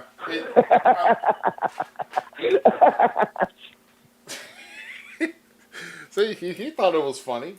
Why does everybody else think it's funny? That was great. No, Doug looked in the mirror. Oh man. Oh, See, you looked at it again. So, yeah, you're just like loaded with them. You must have Doug, like been writing this stuff down just to wait to use it against me. Here's the thing, though. So, why do you feel you should be in the title tournament whenever it gets rescheduled? Because everybody else has put their name in the hat. I gave up a belt, the heavyweight belt on top of it, to come over and become the IAW champion, but not go through a tournament. Just be handed to me because, well, I earned it. Are you going to put a belt on then I will defend it over and over and over. What? What? What? What? Did you? I didn't hear you. Oh. Oh. No, he did not. You did not, GQ. Wow. Woo. I mean, just because you had a title, hold on. Just because you held the title of the most commented trash bag wrestler don't mean a damn thing. Another good one. Listen here, Festus. Just because you got a beard or a goatee doesn't mean you're not no more. You're a Festus. You're a loser. Your girlfriend's a loser, and her kid's a loser. So go on somewhere else, and let me talk to a professional, and let me tell him why he's not going to win, and why he shouldn't show up, and why I should be the champion, and that is the IEW heavyweight champion. I earned it. I already earned it. None of these guys that are in this, including Ruby, have done nothing. Gave nothing up. Done nothing. Got lucky and had her name put out of a hat. That's what happened. I know for a fact because it was based on victories. I would have been in it. First one named. First one. No problem. Well, let me just say this here because it is fact that I was actually asked to be in the tournament, and officially as of that day, you have not been. So, you weren't even booked. You just showed up. Yeah. You're like, oh my God. Keep on throwing that in my face. You didn't notice the police were right there waiting for you to get done, but they had to go. They didn't feel you were working. And that explains it. It was you that called the cops. Yep. I got a ticket for that. I got a ticket parking in the wrong spot. That would never have happened if you didn't call. That was you, wasn't it? I got you. Yeah. There was a loser there. Yeah. You're about to find out why they. You are about as bad as those sovereign citizens you see on YouTube. If you don't know what that is, look it up. Trust me, this is just like this little foreign nutcase. Or over here. I don't got no time for your shenanigans. If you don't know what that means, look it up. Okay, spell it for me first. Spell shenanigans. Oh no! OSHEA shenanigans. Hey! No help. That's how you spell shenanigans. O'Shea. It's like I don't know who to throw punch first. Is it the guy who looks like Paul Heyman or the guy who wants to be O'Shea? No. Ain't nobody wants to be O'Shea. No, I don't want to be O'Shea because ain't nobody. Yeah, unlike I usually connect with my punches unless your throw punches need a little work. So. If they do. Oh, yeah. All right, yeah. How about, hey, GQ, you do your little phone calls that you do better than anybody, and I'm telling you, not the 900 numbers anymore. Stop doing that stuff. You're not talking to a woman. I want you to get a hold of somebody, anybody. If it's Shaft, and then let it be Shaft. I want a match with them. No DQ. I don't want to hear no excuses. You're going to find out why they call me the professional ass kicker. And then, GQ, you're going to find out tomorrow if I'm going to show up at your house. What was that? Wait a minute. You said a professional ass flicker. What the hell? This is a family show, man. Nobody likes that kind of stuff. Kicker. Oh, okay. Kick. So he goes if in you the have farm. a kicker for you to do it, I mean, I don't. I don't care what you do to the sheep in Ireland. I mean, but if you have to kick them, I mean, I don't think that's probably being consensual there. So you're gonna go in. You're gonna go I'm in sorry, I wasn't somebody's farm listening. and kick donkeys. That's not nice. You know what? I know it ain't going to happen because one's a coward, but I sure love to have a 2-on-1 match against you two. Yeah, I could do it by myself. Oh, okay. All I'm going to do is throw a whopper and you'll be gone for the next 5 minutes and I'll just knock the crap out of GQ. Man, where's that hold my drink clip where I need it? Just I couldn't find it either. Trust me, I was looking for it the other day. yeah. What you call me? No, I didn't call you anything. We called you weird. We called you messed up. We called you, what's that M word? Math? No, not math. No. Meatloaf. The meatloaf! Don't try to embarrass me in front of all my friends. Don't try to embarrass me. First off, Doug, you do a good job of embarrassing yourself. Second, you have no friends. Oh. This is. I'm pretty sure I'm PG here. Listen here, tampon breath. I don't need no lip from you. If I wanted a lip from you, I go pill it from Ruby's lip pillow. From my pillow. Sorry, I did. There's a listener in the chat. Listener in the chat room just said I'd pay to see O'Shea kick a donkey. What throw bunch coming your way? I think I know what the end result of that would be too. Wow. I think I got it. Do I have another question here, or no? Yeah. So, yeah. Well, we've already. You know what though? Hold on. O'Shea kicking the donkey would be the only way O'Shea can kick ass. Oh. Apparently, you don't know who I am. You know what? If I think about this, and I don't have to think too hard about this. Hold on. You are the Red Rooster if he got moldy. Wow. Oh, hey, why don't you go ahead and call me what the trash baggers call me? A Walmart Seamus. Not hurting my feelings. A Walmart Seamus? Wow, I didn't know that. That's Yeah, kind of I'm rude. a Walmart Seamus. I heard it. I don't care. You know why? Because I do my job and I win. You know what? If I think about this, honestly, I am undefeated this year. I am undefeated. I have been undefeated for almost a year. Doug, honestly, I will honestly say this. You are not a Walmart Seamus. You have never been. Now, a Dollar Tree Seamus, that's a different story. Oh, God. I wish I had a bucket so I could pee right now. I'm going to kiss your butt. Pee in your diaper like you normally do. Oh, I can see you. I can't. So everybody's laughing too. Everybody's laughing in the. Hey, you know what? I'm going to imagine as long as I pick the referee. I got Kevin Sharp's number around here somewhere. No. You might as well just call Sean Hubbard up too. Nobody calls him. Yeah, maybe his doctor. Oh man. Time for blood work again today. Michael Lilly is apparently trying to call, but he Yeah. doesn't know that we have phone issues. Yeah. Well, apparently we do have phone issues. Apparently, I think it's allergic to Irish crap. I'm sorry.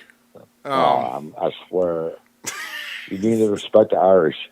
You don't talk down on me. You don't talk down on my colors. You don't talk down on my people, because we are known as the fighters, and you Americans are known as slobs. Well, you're also known as drunks. I mean, you know. Oh Yeah, man. but Well, maybe I ought to join the crowd and make me a sign and go protest. I'm upset because I want you gone from IEW. That's my goal. Get GQ, kick out, gone, goodbye. I'm going to get all my Irish people, all my followers, all my fans, all my friends, and my family. And I wish I had my family on the phone today so I could have 20 people listening right now. But I'm not Playboy. The thing is, I'm going to find me a sign, and I want GQ gone. oh. Yeah, that's right. I know you were saying about family and everything. I do, honestly, my mom and dad do have a message for you. It's 3 letters. USA. Yay. Yeah. Hey, we always play the national anthem here, and if we would have known, we would have. I should have thought about playing the Irish national anthem, but the Beer Barrel Polka was not in my playlist. That would have been beautiful, but no, I had to listen to someone who was off key. He was not off key. That was it about as good as listening blues, to so, Mel okay. sing it. I'll back Doug on that. That was played Oh, during a blues gosh. game, and we all know that sucks anyway. That and that stupid ass Gloria music. Oh my God. That's not knowing what to do here. It's like you really tried to upset me. What? The Irish don't like hockey? That's Canadians. Canadians don't like hockey? Oh, yeah, that's right. Well, no, Canadians do like hockey. Irish don't like hockey. I said the Irish don't like hockey. That's Canadians. Yeah. Got something against Canadians? No. One of my greatest tag What you team talking partners was about? Brady Shadows. Yeah, What I you said talking it. about? What you talking about? Hey? Hey, yeah. All the Canadians made William Shatner to begin with, and that's why nobody likes him. Okay, Ruby, let's just go on to number 11 now. Let's get this going. Yeah, okay. I mean, we could talk about this forever, but, we'll address another IEW issue on a later date, and also... I'm the solution. Don't worry about it. We'll talk about it later, all right? Yeah. Well, let's get back here. We'll we'll be bipartisan here, going back to our format here. But what I will ask here for you, Doug, is which friend or family member influenced and supported you the most throughout your pro wrestling career? My dad. He was there for me. He was the voice for me.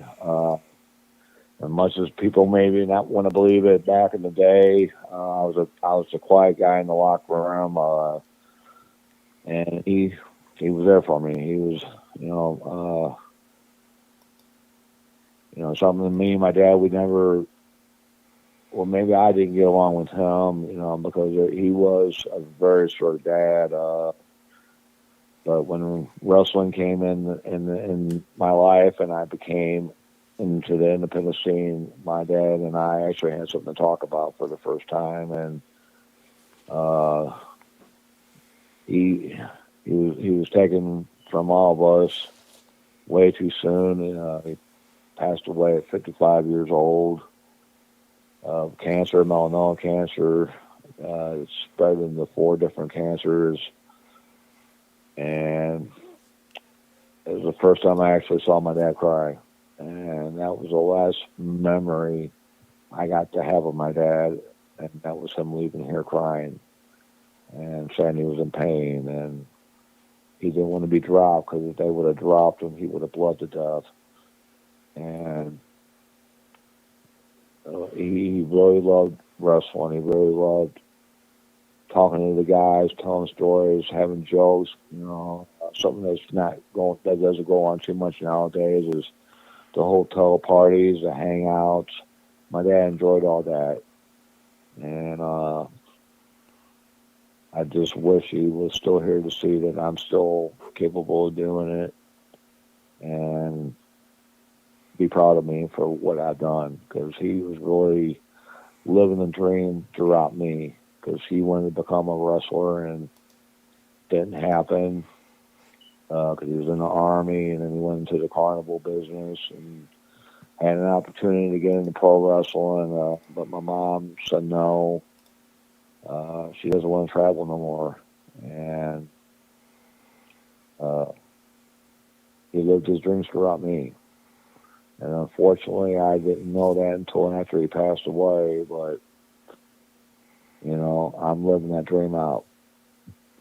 When my time, like I've said it several times tonight, when my time to go, I'm leaving my head up, my chin up, and knowing that I did everything I could, and I made my dad proud. And hopefully all the fans and the guys in the back, will respect me for what I've done and did. And being serious, I love this business, but we all know it ain't forever, and that's the hard part right now is when to say goodbye. Well, Sorry about that, guys. yeah. Well, I'll keep it on the serious note a little bit, Doug. There's only been 3 deaths in this business that have ever really impacted me very hard so far. Paul Bearer was one of them. Stud was another, and your father was the third one. Because I knew who's bread to butter, especially at the shows and help out and everything before I came out to I'm a Little Teapot for wrestling music.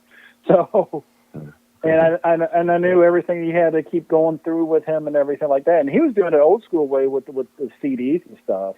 And he would get out there and still bust his ass with the roughing and everything like that. One of the last few that we even knew that would even be able to referee midget matches and stuff. So and then it's crazy how many wrestlers requested him for their match, and even I did it. One quick story, and to me it's funny. I hope you guys. I remember one day at Big Texas, I was going against Brian James. Dad walked up to me and said, he said, no matter what you do not nut shot him.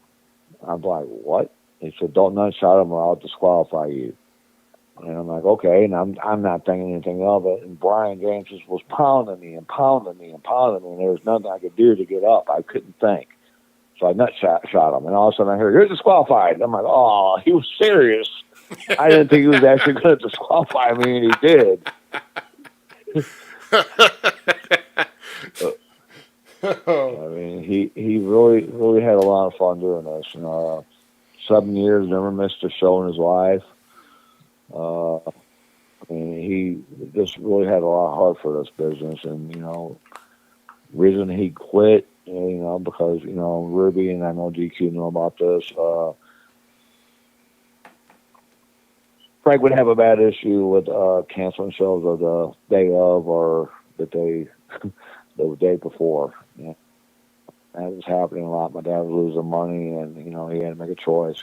Pay the bills or keep doing this, and but no one's fault. We knew what we were getting into. This is an expensive hobby, and we know we're going to lose money. And you got to admit, though, no matter what, it's been the hardest position. Anything your dad did was the hardest position for anybody to ever fill to begin with. Yeah. And it sucks, man, because when I had my neck broke is when I got to know my dad, and I never got to see these stories and hear these. I've only heard the stories. I never got to witness it myself, and thank God that I still keep in contact with some of the guys, and some of the guys come up to me, hey, remember when your dad did this, or this is what your dad did. It's funny, and it's good to know that people. I haven't heard any bad thing about them. Always a positive thing to hear about my dad. Yeah. Well, so is there one match that actually does stand out to you to be your most memorable match ever? Yeah. Oh yeah. Jeremy Lightfoot. We had a show out in Quincy in front of 650 fans. It was a Dublin street fight. Oh man, there was Dennis or Attila. He was involved. He was on my side, of course. Jeremy Barnett's son involved. There was 5,000 tacks I got power bombed through. Tell you that much. That man, my back was itching for about 2 weeks after healing up from that. Fire being in the match, Attila blinding Lightfoot. I mean, it was just flipping or giving a hip toss to Lightfoot and him hitting a table and hitting the concrete. No padding. It was straight concrete he hit. I mean, that match really, really stuck in my head. And was a very, very popular match on Facebook. It had almost 3,000 views in 3 days. And it was shared over 40, 50 times. I've never seen so many camera angles of a match in my life, in my career. And so that match definitely stands out to me. Out of all of them, that one stands out the most. Yeah. Yeah, we got some. At least I got a picture in here on the aftermath that you got slammed on those tacks. But yeah, that looks like it hurts. I won't lie. Yeah, yeah.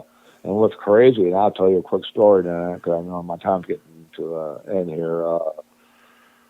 Frank yelled at me about that match. He said it was a great job. We did great. I'm talking all highly of it. And then a couple shows later, he wanted me to do a flag match, and I said, "Man, dude, that's too old school. It's stupid. I don't want to do it." He said, "You know what's stupid?" And then totally went off the match, and the owner or the manager there was upset because it was scaring the kids.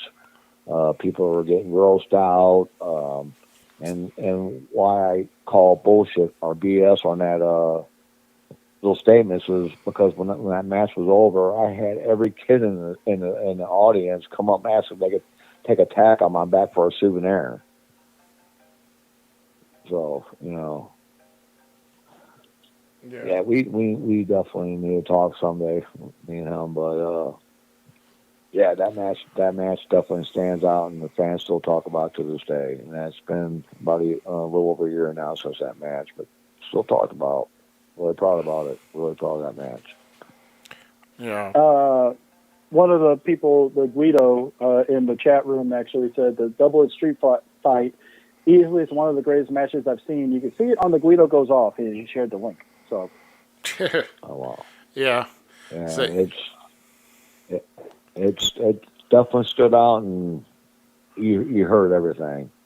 wow. You heard the hits, you heard the chops, you heard. I mean, everything we did, we were hitting each other solid.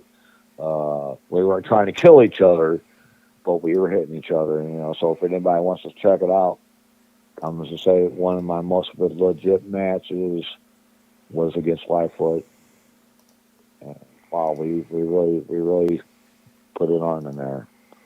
Of course, Dick Brody too. Don't ever, Dick Brody, if you're out there, if you ever get a chance to listen to his man, that guy definitely he gave me an opportunity to wrestle his last match, his retirement match.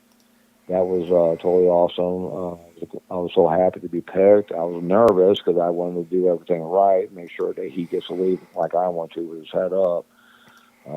Gave a little swerve in that match. I ended up getting pinned, and everybody was saying, "Oh, Shed's going to get fired because loser or winner chooses who retires." And he chose himself, and the fans stuck in there for another 15 minutes while he talked on the mic. Every fan, I didn't see anybody leave, and that was another truly amazing match was against Dick Brody and Hawk Elliott and Attila Khan. And Yeah. that was the last match Brody had. Was definitely fun. It was a bloody one too, definitely bloody. But the fans stuck through it, and they watched it to the end. And the shocker at the end of him retiring, I was like, wow. And I actually turned around and saw actually people crying. And that tells you that fans do get invested with those indie guys, and I'm sure your goal, Ruby, and my goal, and the GQ's goal is to make those fans happy. Oh, yeah, absolutely. Unfortunately, it's our bodies that got to do it, but it's part of the game, and we enjoy it. Yeah. You got to. And in all seriousness, I've never faced you, Ruby. That was my first time facing you. I understand that you're not liking what happened, and like I said, I'm more than willing to face you again, and we can deal with this. Yeah. Yeah, who knows? I mean, like I said, I'm sure there'll be another time down the road. We just gotta keep ourselves healthy. So, Yeah. yeah. But out of all the time that you've been involved, in the business, inside and outside of the ring, is there any moment or accolade that you would consider as your greatest achievement? Beating Steve Montana. Really? Yeah. Well, it was my first time becoming heavyweight champion. Uh, the match ended up at the end of the match. His nose was broken. His eye socket was broke. My nose was broke, and Cowboy Bob Orton was involved in that match. And we, the people would say we were the hardcore match without the actual weapons. And I will never forget the time Steve I walked up in front of him. So you think wrestling's fake? He goes, I don't know now. And I said, hey Steve, show me your face. And he turns around and his face is all swell. And he goes, what? You want to see something cool? My friend says, yeah. He held his nose and his eyeball actually popped out a little bit. Oh man. True story. And that was an accident. The broken eye socket was a total accident. So Steve, if you ever listen to this, it was an accident. I jumped off the top rope or second rope with a drop kick, and I went straight into his face. Oh Well, my. that match was probably a good spot. Was a sponsor by Viagra there and everything because it was so stiff. Oh I my remember God. that one. Yeah, that's got to be wow. Trust me, Doug. A lot of people say you probably need to remember Viagra. I'm just saying. Oh jeez. Thanks. Wow. So actually, GQ, I meant for this last question to be for you because you kind of. Oh, you didn't put it down, so you get this one for one. All right. Yeah, contractual obligations, I guess. Getting paid nothing. But what are some memorable, O'Shea, what are some memorable road stories in wrestling that you can share that are either funny or have stuck with you in some way? Hmm. Uh, Nothing. No, I mean it's.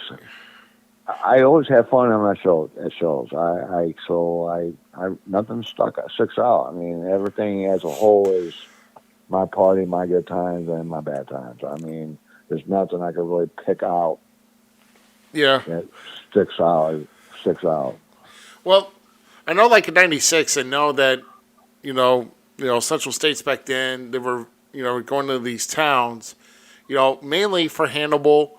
There was I know you Yeah. guys were at O'Fallon, Missouri. That's a place called the Horse Palace, where it was like, Yeah, I remember that place.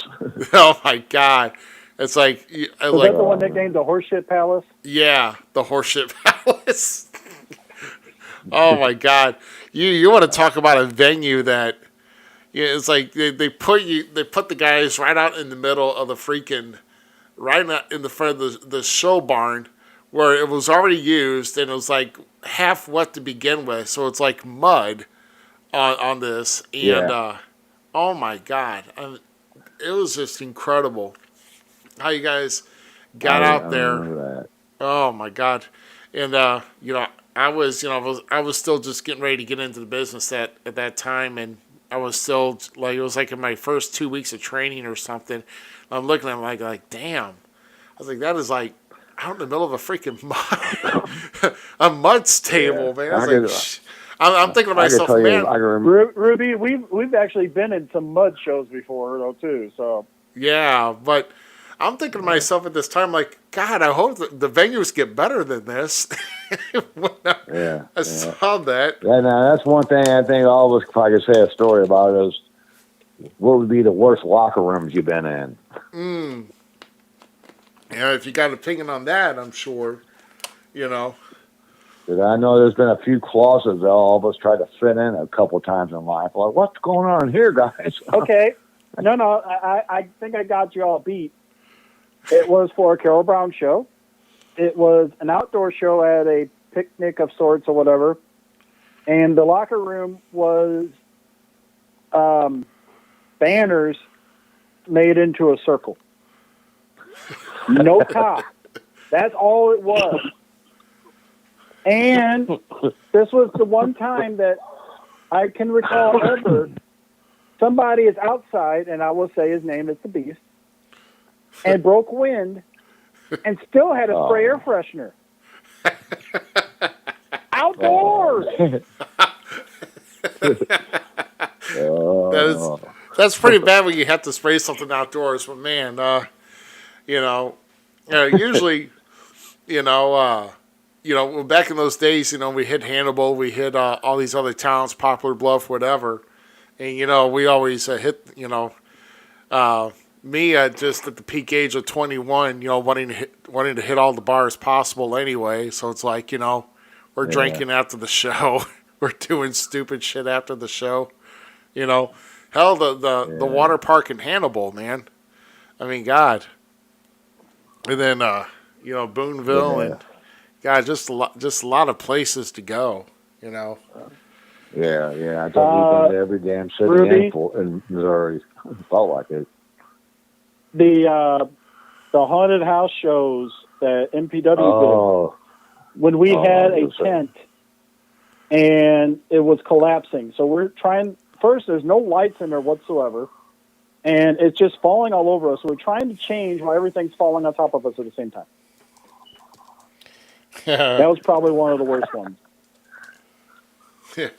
And we're talking about locker rooms. I guess somebody had to put Mr. Lilly was stating this past weekend about locker rooms, and I tapped on behalf of typed on behalf of the network. What locker room? It was. Let's just be glad the cops weren't there whenever people were changing. Yeah. Yeah. Yeah, it's it was like kind of when you try to run an outdoor show and you don't have a Johnny on the spot, it makes for an interesting places to walk. I mean, the cops would have if cops would have picked up Doug while he was changing, and all he would have been called Wee Willie Dougie. Yeah, you really shut up. Here, Don't you like how he Wow. he'd come up with something back and he just shut up? shut up! Wow. I could say that the worst experience I've ever had with fans, I could tell you this much, and I know this will probably gross you guys out. Oh It boy! was an outside show somewhere in Illinois. I don't remember. We didn't have a locker room. We had a tent, of course. But these kids, and I would say a good 10 to 15 of them, I'm not exaggerating, were spitting on me through my whole entire match. And I had spit just like dripping off of me. And what upset me about it was no one did nothing about it. I don't even think we had security. But then I go into the tent, not the locker room, but a tent, and these kids came into the tent spitting on me. And then I finally snapped, jumped up, and I was made out to be the jerk. Because someone's mom said I yelled at their kid and scared them to death. Yeah. And I'm like, I said, look at me. Look at me. This is DNA right here. All over me. Well, shut up. Shut up. Spit. There's spit all over me. Oh my gosh, that's messed up. You got kids that are spitting. Well, Yeah, and they had great aim. That's the only thing I got laugh about. Is they had great aim, and then in that match, and I hope Dexter don't kick my ass for this. But you guys remember Dexter Poindexter? Mm-hmm. Oh yeah. I punched him in the stomach. Well, and that was when I was getting spit on. Well, when I punched him in the stomach, he shit his pants. Yeah. So that was a horrible match with fans and the match itself. It was bad. Wow.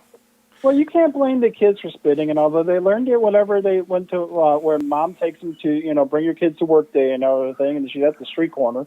I mean, so. Did you think about that all by yourself with that little brain of yours? I mean, how is that possible that the words come out of your mouth with this one brain cell? Eat. Are you quite done yet, Doug? No, I'm not actually. But go ahead.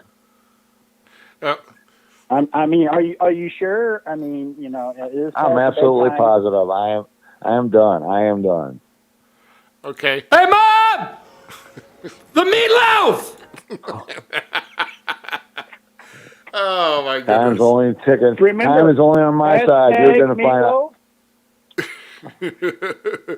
Well, And hold on, if you make both of these trend, it might help IEW and Meatloaf. No, we don't need to trend any of that. IAW, I get not. No. I'm not even going to say the word to justify your idiocy. Or hashtag what's it say? Trash bag. oh God. Oh my gosh. That's another story on its own right there. But I'm sure you've been on there a few times yourself there, Nope, Skinny. I never have. How I've never been on there, I have no idea. Well, I know Ruby was for his 1980 haircut. Oh, yeah, he was on there. I saw it. My 1980s His haircut? 1990 blonde hair. Oh yeah, I think I was. I was like, gosh, I hope they don't have video footage of my match. That would be oh my gosh, that would be detrimental to my to my memory of my career. So Well, at least you had a lot of people backing you up, saying, "Damn, that's back in the day." Why? I mean, Jesus Christ! Well, that side had nothing better to do but pick out little stupid shit. Shit can't hit off the ropes right, so put him on trash bag. Ruby's got a 1993 haircut, and it's still up on his profile. Put him on there. I mean, come on, GQ. Look at him. He thinks he's Paul Heyman. that's all right. At least I wasn't called like Ricky Morton's love child or anything like that. So Yeah. Oh, I remember that. because it was the rock and roll stage, it was that platinum blonde. The only thing was missing, woo, Yeah. daddy. I didn't say that all the time. Yeah, I think that would have been that would have been kind of bad news for me here. But I'm actually showing the last picture of the day with you and the Hollywood Stud. Well, hold on, I got a picture to show real quick first. Oh, you do? Oh, okay, great. Thank you very much. Yeah, and thanks for I wish I would have done my roots earlier that day, because it shows my roots. You call me two-tone rock and roll. It was horrible. It was horrible. Oh gosh, but anyway, going over the one picture. yeah. So the last picture showing here in the feed here for O'Shea is with the Hollywood Stud, and I'll just kind of leave with where I guess I'll kind of ask here, Doug. Have you had any good memories with Stud? Even Many. He was a scary guy. I mean, if you didn't get to know him, you'd be intimidated by him.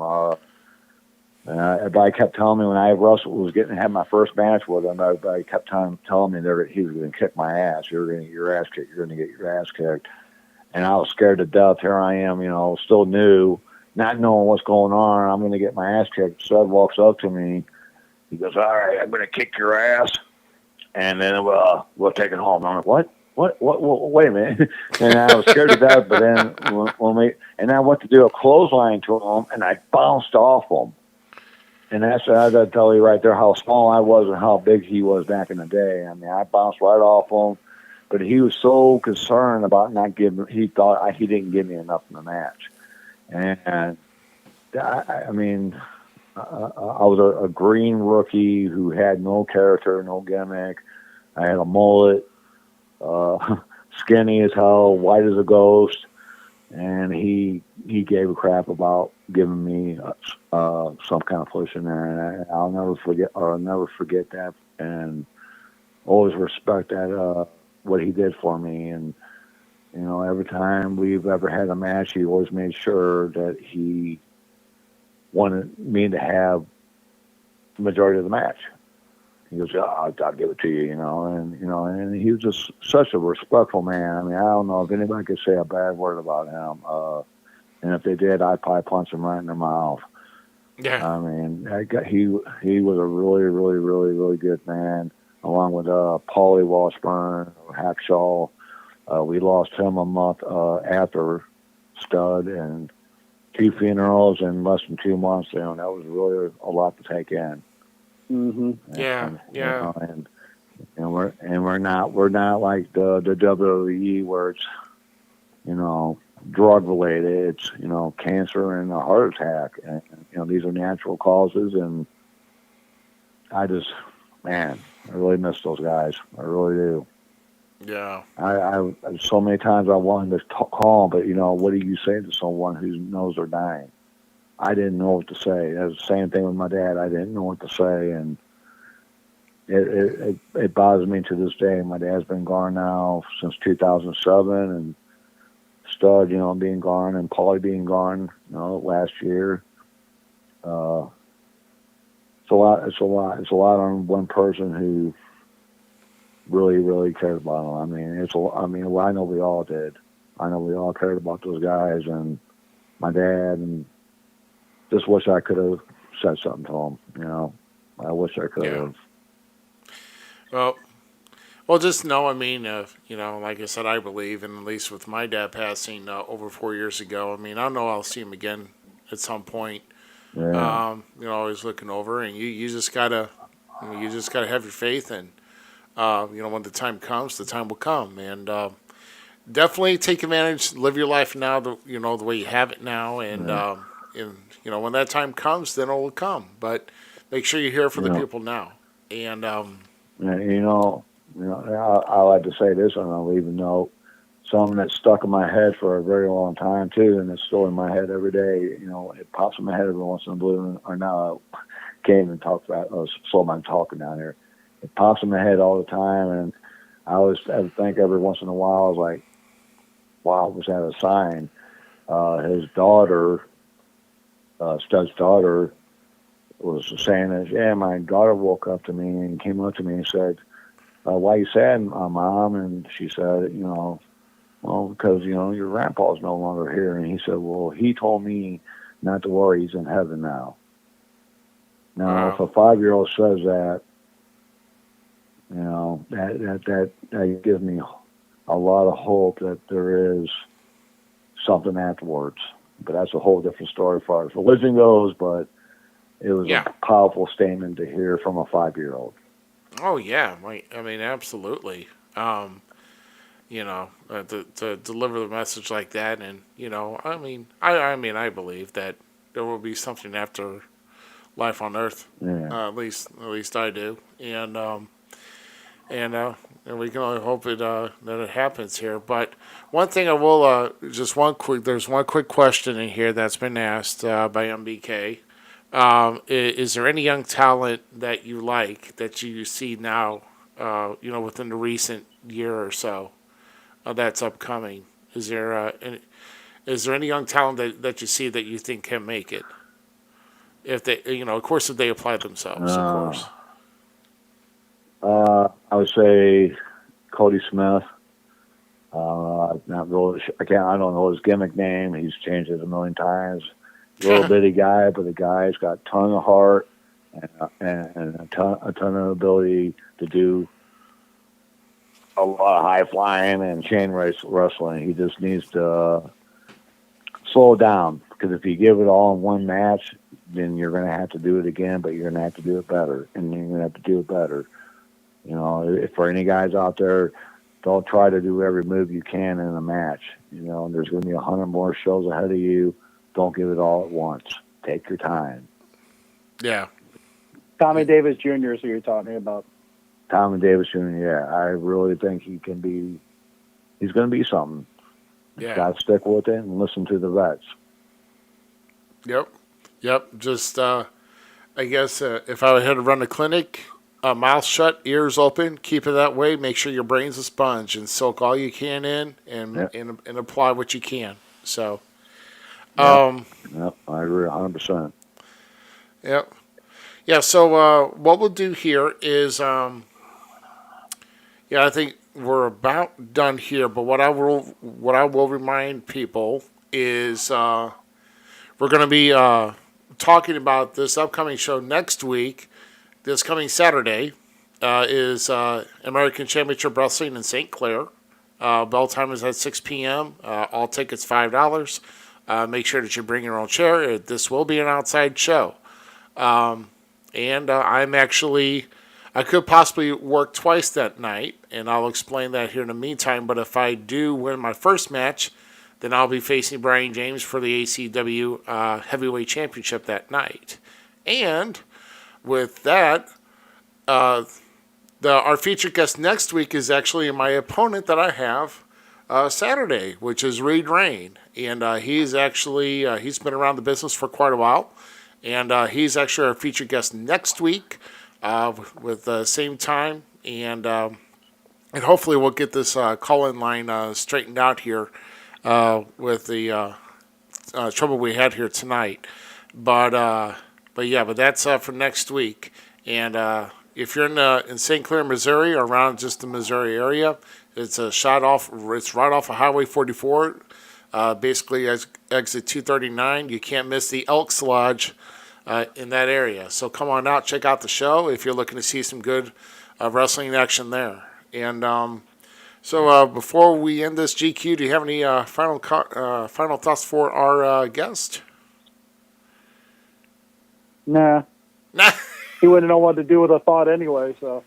Oh, wow. Oh. Wow. Well, O'Shea, what I will say here is this. It was a pleasure having you on. Thanks again for being our guest on this edition of the podcast this evening. And hopefully down the road we will maybe at another IEW show we may square off again. And hopefully may the best man or, in this case, best army win, because I have to fight an army apparently when I face you. So, Yeah. Well, I might go down to the ACW show and check it out, because I know they put on a great show over there.